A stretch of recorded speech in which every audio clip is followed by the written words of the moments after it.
Bonjour à toutes et à tous, bienvenue sur Grand Littoral TV pour cette nouvelle édition du journal de la rédaction. À la une de cette édition, sans plus attendre, tout de suite, du nouveau chez Arquin International. La société audomaroise spécialisée dans les arts de la table vient ce lundi d'obtenir un accord de financement de 120 millions d'euros, conclu après 4 mois de négociations entre les pouvoirs publics et les partenaires privés. Cet accord doit permettre au groupe de retrouver de la stabilité d'ici 2 à 3 ans, mais n'empêchera quand même pas une réduction d'effectifs de près de 700 postes, principalement au niveau de l'intérim et des départs en retraite qui ne seront pas compensés. Pour rappel, en 2015, Arc International, alors tout proche du dépôt de bilan, avait été repris par le fonds américain PHP. Aujourd'hui, l'entreprise verrière va mieux, mais sa dette reste importante. Ce fonds de financement de 120 millions d'euros va pouvoir l'aider à souffler pour les prochaines années. Sur les 120 millions d'euros d'aide, 30 proviennent directement de fonds publics sous forme de prêts. Explication complémentaire avec le PDG Tristan Borne, au micro de Louis Caillé. Ça nous satisfait, bien entendu, aller chercher de l'argent public, même si c'est un prêt qui nous est fait, c'est jamais satisfaisant. Une entreprise doit être capable de se financer tout à fait de façon autonome ses investissements. Ce n'est pas encore le cas pour Arc, puisque il y avait beaucoup de choses à faire depuis la reprise, des investissements à réaliser.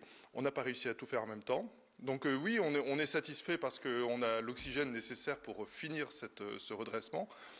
Mais tout le monde, je pense, dans l'entreprise a conscience que ce n'est que le début d'un plan pendant lequel il va falloir atteindre tous les objectifs qu'on s'est fixés. Une information qui ne surprendra sûrement pas les parents aujourd'hui. Les cartables des élèves sont de plus en plus lourds, un phénomène dénoncé depuis plusieurs années déjà par la FCPE, la Fédération des parents d'élèves. Chaque année, c'est de pire en pire. L'association le prouve d'ailleurs en effectuant régulièrement des pesées de cartables et les chiffres sont parfois très surprenants. Évidemment, ces sacs trop lourds engendrent des problèmes de santé, un risque pour la croissance et le dos des enfants.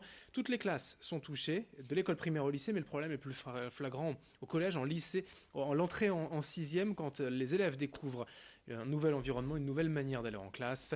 Selon la FCPE, notez bien que le poids idéal d'un cartable, c'est 10% du poids de l'enfant. Explication et suggestion tout de même au micro de Vincent Vieillard. C'est déjà avoir au minimum deux livres, un qui reste dans l'établissement et un qui reste à la domicile pour que les travaux se font. Parce qu'effectivement, il y a beaucoup d'endroits où on commence à parler du livre numérique. Oui, mais on a encore des familles qui n'ont pas la connexion Internet. Alors comment ils feront eux?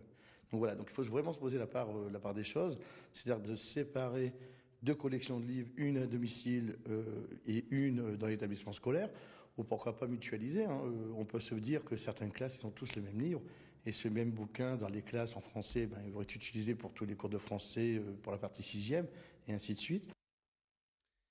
Et dans cette édition et également 2 jours après l'arrêt du mouvement des douaniers calaisiens, l'heure est au bilan pour les transporteurs de la région. Durant 2 semaines, je vous rappelle, les douaniers ont accentué leur contrôle au port de Calais, au tunnel sous la Manche, entraînant de longues heures d'attente pour passer en Angleterre. Ce lundi, la grève du zèle s'est arrêtée sans raison. A priori, c'est forcément une bonne nouvelle pour les transporteurs, notamment l'entreprise Socotra basée à Saint-Omer. Ces camions passent la Manche tous les jours. Elle réalise quasiment tout son chiffre d'affaires avec le Royaume-Uni.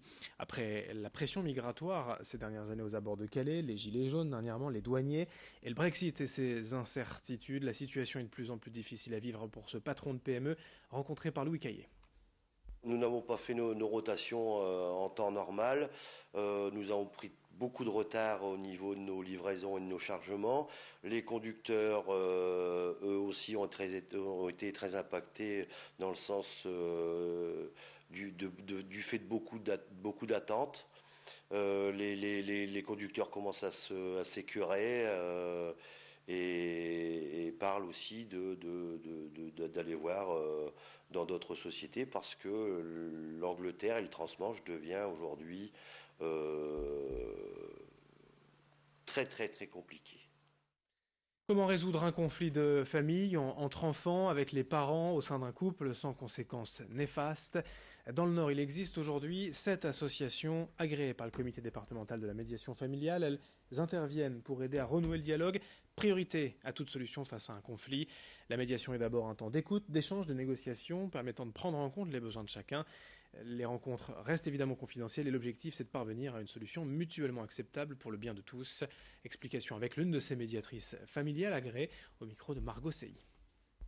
lorsque les gens se sont mis d'accord pour venir en médiation, il va y avoir plusieurs séances, autant de séances que les personnes le souhaitent, pour aborder les sujets qui les préoccupent. Et durant ces séances, on va pouvoir parler de ce qu'elles vivent. Elles vont pouvoir aussi montrer, par exemple sur notre tableau de papier, ce qu'elles vivent, comment elles le vivent.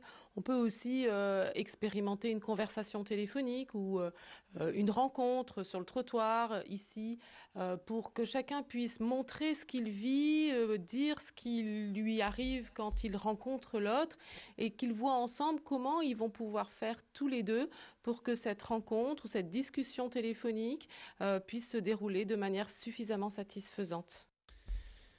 Un anniversaire pour terminer, voilà, 10 ans tout pile que le Louvre-Lens a posé sa première pierre, 450 000 visiteurs en moyenne par an.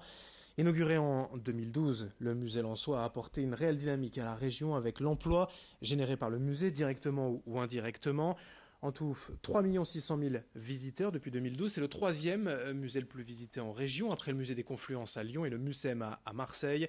Bien évidemment, toutes sortes d'animations sont prévues, tout un beau programme pour ces 10 ans que le projet Odyssée, notamment, va nous présenter, avec ses propos recueillis par Lucille Berthe-Constant.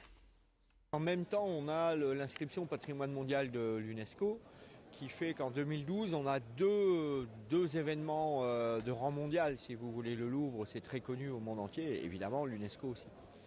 Alors, ce qu'on peut dire, c'est qu'il y a à la fois des effets directs, par exemple en matière d'emploi, les salariés qui vont travailler au Louvre, mais il y a aussi des impacts très indirects. Alors, en termes d'emploi, quand par exemple on vient d'obtenir 130 millions pour la rénovation des cités minières qui sont notamment inscrites au patrimoine mondial, eh ben c'est des centaines et des centaines d'emplois pour les milieux du bâtiment.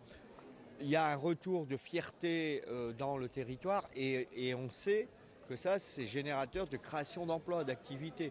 Quand on a confiance en soi, on entreprend.